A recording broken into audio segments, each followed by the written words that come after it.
Sir আসুন sir. Sir এনারা হচ্ছে আমাদের কোম্পানির স্টাফ, আর উনি হচ্ছে আমাদের কোম্পানির বস। ওয়ালাইকুম আসসালাম। আপনাদের সবার সাথে দেখা করে খুব ভালোই লাগলো।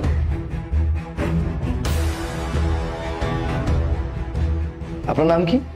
স্যার আমার নাম ইমু, আমি মার্কেটিং এ আছি। আই মিন পুরো ডিপার্টমেন্টের মার্কেটিং এর ম্যানেজমেন্টে আমিই আছি। ও আই সি। আপনি কি এইভাবে অফিসে আসেন? জি স্যার, আমি সবসময় এভাবেই আসি। আমি পর্দা মেনে চলার চেষ্টা করি আর কি। আপনি এইভাবে যে আসেন অফিসে, আপনার কোনো অসুবিধা হয় না, সমস্যা না? না তো স্যার, কোনো অসুবিধা হয় না, বরঞ্চ আমি অনেক কমফোর্টেবল ফিল করি। ঠিক আছে, আপনারা কাজ করুন।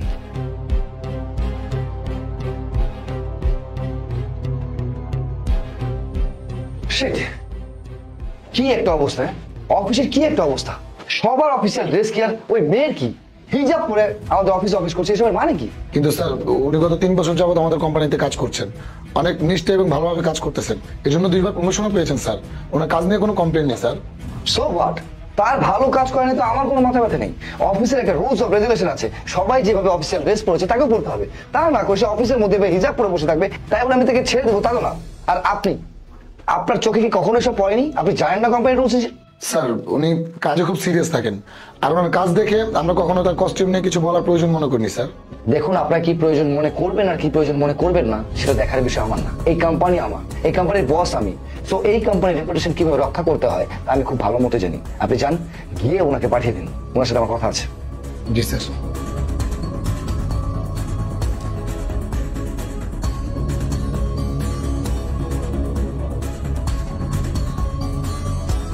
জি স্যার, আমাকে ডেকেছেন? হ্যাঁ, আপনাকে ডেকেছি। দেখুন মিস ইমু, আমি শুনেছি দীর্ঘদিন যাবত আপনি আমাদের এই কোম্পানিতে চাকরি করছেন। ইভেন আপনার পারফরমেন্স অনেক ভালো। এই কোম্পানির উন্নতির জন্য, এই সাকসেসের জন্য আপনি অনেক কিছু অবদান রেখেছেন। তার মানে এই নয় যে আপনি আমাদের কোম্পানির রুলসকে এইভাবে অবজ্ঞা করবেন। আপনি জানেন যে অফিসে আসতে হলে একটা ফর্মাল ড্রেস পরে আসতে হয়, যা প্রত্যেক স্টাফরাই করে, কিন্তু আপনি তা করছেন না। এইভাবে করলে তো আপনি চাকরি করতে পারবেন না। স্যার আমি আপনার অফিসে ঠিকঠাক ভাবে কাজ করছি, সবকিছু মেনটেন করছি, আমি ফাঁকি দিচ্ছি না। আর স্যার আমি কি ড্রেস আপ করলাম এটা তো ম্যাটার করে না। আর আমার স্যার পার্সোনাল চয়েস যে আমি কি পরে আসবো আর না আসবার। আমি অনেক বছর থেকে স্যার আপনার অফিসে কাজ করছি। ইভেন আপনার আগে যে ওনার ছিল, ওনারও স্যার কোনো প্রবলেম ছিল না। ওনার কাছ থেকে বলে যে আমি পারমিশন নিয়েই এটা কন্টিনিউ করতে পেরেছি। আর স্যার যেহেতু আপনার কাজে কোনো হ্যাম্পার হচ্ছে না, আমার মনে হয় সেক্ষেত্রে আপনারও স্যার আমার ড্রেস আপ নিয়ে কোনো প্রবলেম থাকার কথা না। দেখুন, আমি কিন্তু আপনাকে কোম্পানিতে জামা কাপড় ছাড়া আসতে বলছি। আমি আপনাকে বলছি অফিসিয়াল যে কস্টিউম গুলো হয় সেগুলো পরে আসার জন্য। আপনি অবশ্যই অফিসে চাকরি করলে অফিসের সমস্ত রুলস অফ রেগুলেশন ফলো করবেন। আর একটা কথা আমি আপনাকে বলে দিচ্ছি, আজকের পর থেকে আমি যেন কখনোই আপনাকে এই ধরনের ড্রেসে না দেখি। যখনই আপনি অফিসে আসবেন, অফিসিয়াল ড্রেস পরে আসবেন।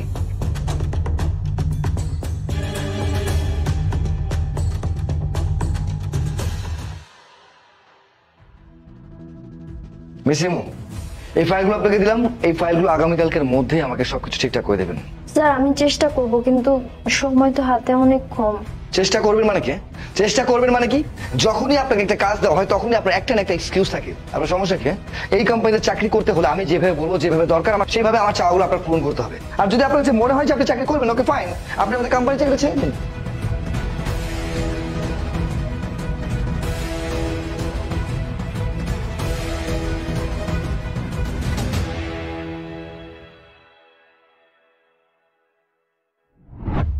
মিস ইমু, জি স্যার।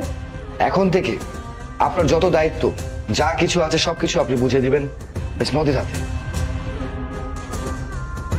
আশা করি আমি কি বলেছি আপনি বুঝতে পেরেছেন। আর হ্যাঁ, আজকের পর থেকে এই কোম্পানি থেকে আপনাকে বরখাস্ত করা হলো। স্যার আমি এই কোম্পানিতে এত বছর ধরে খুব ভালোভাবে কাজ করতেছি। আমার যতদূর মনে পড়ে আমি স্যার কোনো রং করিনি। উইদাউট নোটিস স্যার আপনি আমাকে এভাবে বরখাস্ত করতে পারেন না। মিস ইমু, আপনার কাছে আমার শিখতে হবে না এই কোম্পানিতে আমাকে কোন ডিসিশন নিতে হবে আর কোনটা নিতে হবে না, কি করব আর কি করব না, কোনটা ভালো কোনটা মন্দ, সবকিছু আমার খুব ভালো মতো জানা আছে। আপনি বেশি কথা না বলে আপনাকে যা বলা হয়েছে আপনি তাই করবেন। এই অফিসে থাকাকালীন আপনি যে দায়িত্বগুলো পালন করেছেন, আজকে থেকে সেই দায়িত্বগুলো সম্পূর্ণভাবে তার উপর হ্যান্ড ওভার করবেন। আশা করি আমি কি বলেছি আপনি বুঝতে পেরেছেন। জি স্যার।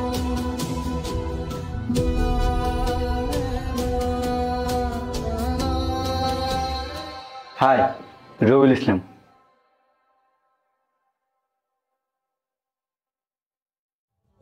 মিস নদী, জি স্যার। এই ফাইলটা একটু তাড়াতাড়ি রেডি করে দিন। ওকে স্যার, দিচ্ছি।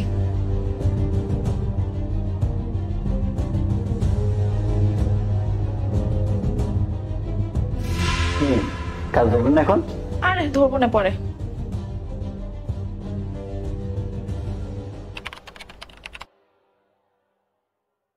কি ব্যাপার, আমার অফিসের এই অবস্থা কেন? হ্যাঁ, আমি কোনো কিছুই বুঝতে পারছি না। আপনারা কি ঠিকঠাক মতো কাজ করছেন না, নাকি কাজের মধ্যে ফাঁকি দিচ্ছেন? আমার প্রজেক্টে এত বড় লস হয় কি করে? স্যার সবাই তো ঠিকঠাক ভাবে কাজ করছে, বাট আগে একটু লেজি ছিল, কিন্তু এখন আরো বেশি লেজি হয়ে গেছে স্যার। অফিসের মধ্যে কি কেউ ঠিকঠাক মতো কাজ করছে না? আগে তো এমনটা ছিল না, এখন অফিসের এই অবস্থা কিসের জন্য? স্যার আগে তো ইমো ছিল, এখন তার ইমো নেই স্যার। এখন আপনি যে এমপ্লয়িকে জয়েন করিয়েছেন উনি তো কাজের থেকে বেশি আড্ডা মারে স্যার। আগে যারা একটু কাজ করতে ভালোভাবে, এখন ওরা ভালোভাবে কাজও করে না, ওনার সাথে আড্ডা দেওয়াতে ব্যস্ত থাকে। ইমো স্যার পর্দা করতো, নামাজ পড়তো, ফরজগার ছিল, তাই ছেলেরা ওনার সাথে আড্ডা দিত, বেশি একটা চান্স পেত না।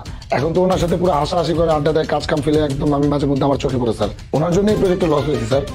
ও শিট, তার মানে আমার ডিসিশন ভুল ছিল। আসলে আমি রং ছিলাম। আমার আগেই বোঝা উচিত ছিল যার যেখানে যোগ্যতা তাকে সেই মর্যাদা দেওয়া উচিত, তাকে সেই চেয়ারে বসানো উচিত। আমি তো অনেক বড় একটা ভুল করে ফেলেছি।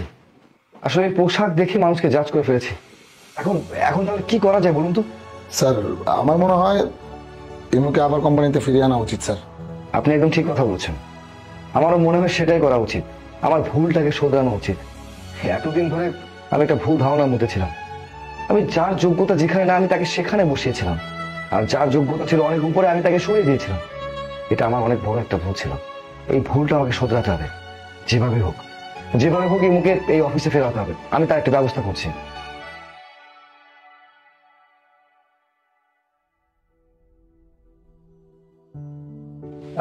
মিস ইমো, আসলে সেদিন আপনাকে আমার কোম্পানি থেকে বের করে দেওয়ার জন্য আমি চরমভাবে লজ্জিত হয়েছি।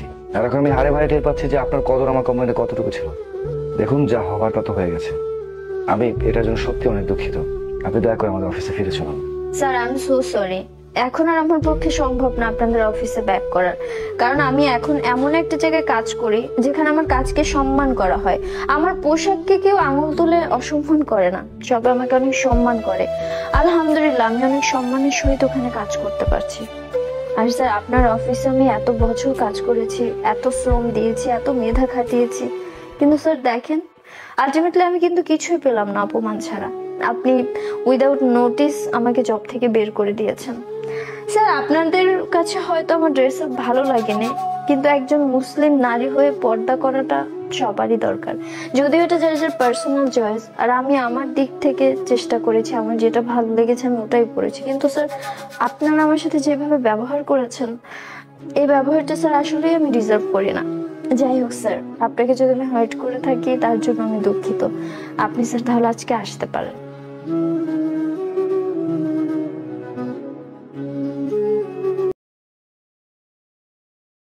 যে ভাই পেয়ারা কত করে কেজি? 100 টাকা কেজি। কলা কত? কলা স্যার 120 টাকা ডজন। 120 টাকা ডজন? অনেক বেশি বলতেছো। না স্যার, কি কম, বাজারে যে দরে বিক্রি করতেছে আমি তো সেম দরে বিক্রি করতেছি স্যার। 5-10 টাকা কম রাখো। না না স্যার, আমি 1 টাকা কম রাখছি। আপনি যদি লন আমার এই দরে বিক্রি।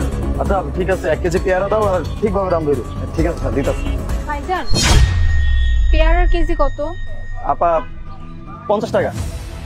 আর কলার ডজন? কলা আপা আপনি 60 টাকা করে দিন ডজন। আচ্ছা ঠিক আছে, আপনি আমারে 1 কেজি পেয়ারা আর 1 ডজন কলা দেন। ঠিক আছে আপা, দিতেছি।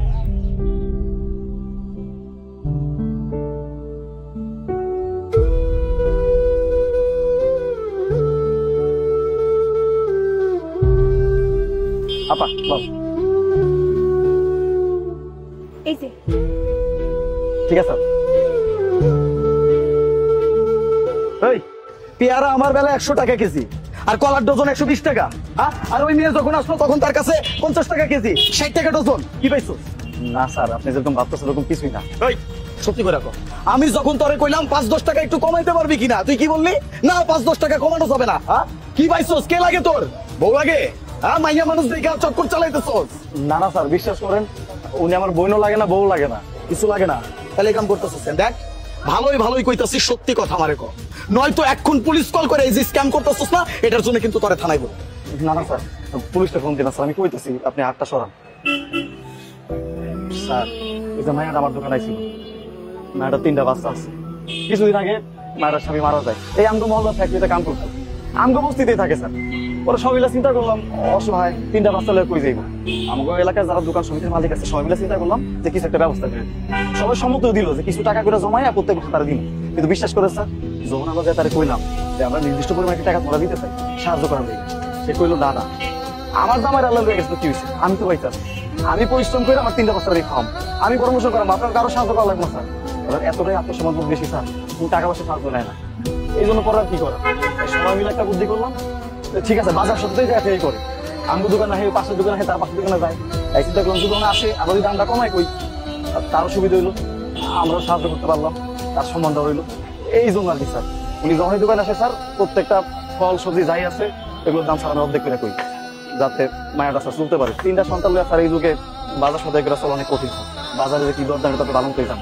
সবই ভাই তুমি এত ভালো একটা কাজ করতেছো আর আমি তোমাকে না বুঝে তোমার গায়ে পর্যন্ত হাত দিয়েছি, সরি। না না স্যার সরি কেউ লাগবে না, প্রথম জায়গায় আসা এটাই মনে কর ভাবে যে আমি মনে হয় কোনো লুকোচুরি করতেছি বা কম দামে দিয়ে দিতেছি বা মায়ের মানুষ দেহে মনে দিতেছি, আসলে স্যার এরকম কিছু না। কথা আছে না, কারো দিকে কিছু করলে আল্লাহ করে, আল্লাহ যে স্যার আমার ইয়ে করে বিশ্বাস করে, আমি স্বয়ং সেটা টের পাই, উপরে আমরা দেখে এটা আমি টের পাচ্ছি, এটা একদম ঠিক কথা বলছি। উপরে একজন আছে আমি সব কিছু দেখতেছি, ওই যে আমি কিন্তু বলে দিচ্ছি তুমি কারোর জন্য যদি এতটুকু করো আল্লাহ তোমার জন্য এতটুকু। আর বিশ্বাস করা স্যার, এই মেয়েরা যেদিন আমার দোকান থেকে ফলমূল লয় ওদিন আল্লাহ কই থেকে আমার অনেকগুলো কাস্টমার খেয়ে দিয়েছে। বিশ্বাস করা স্যার, আমার দোকানে ভিড় করে আমার ফলমূল সব শেষ হয়ে যাবে স্যার, স্বয়ং আল্লাহ আমার দেখতেছে। দাও 1 কেজি দিয়ে দাও